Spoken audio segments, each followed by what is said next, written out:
Hello കൂട്ടുകാരെ, ഇപ്പം ഇന്ന് ഉച്ചയൂണിനുള്ള വിഭവങ്ങൾ എന്തൊക്കെയാണ് കാണിച്ചു തരാം കേട്ടോ.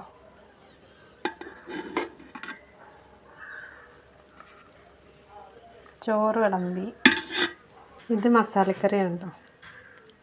മസാലക്കറി, പയറുപ്പേരി, സാമ്പാർ വിളമ്പാൻ മറന്നു. പിന്നെ അതാ നല്ല വെണ്ടയ്ക്ക സാമ്പാറുണ്ട്.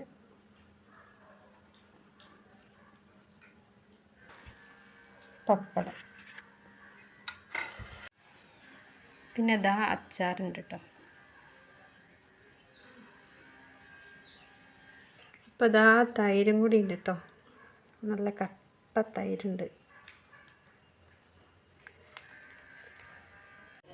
അപ്പോൾ ഞാൻ കഴിക്കുകയാണേ. പിന്നെ ഇന്നിപ്പോൾ മസാലക്കറി ഉണ്ടാവുകൊണ്ട് എല്ലാവർക്കും നന്നായിട്ട് ചോറുണ്ട് കേട്ടോ. എല്ലാവരും നല്ലോണം കഴിച്ചു. പിന്നെ ചിക്കനും മീനൊന്നും ഇല്ലെങ്കിലും മസാലക്കറി ഉണ്ടായാൽ മതി ഇവിടെ. അപ്പോൾ വീഡിയോ ഇഷ്ടമായാൽ ലൈക്ക് ചെയ്യണേ.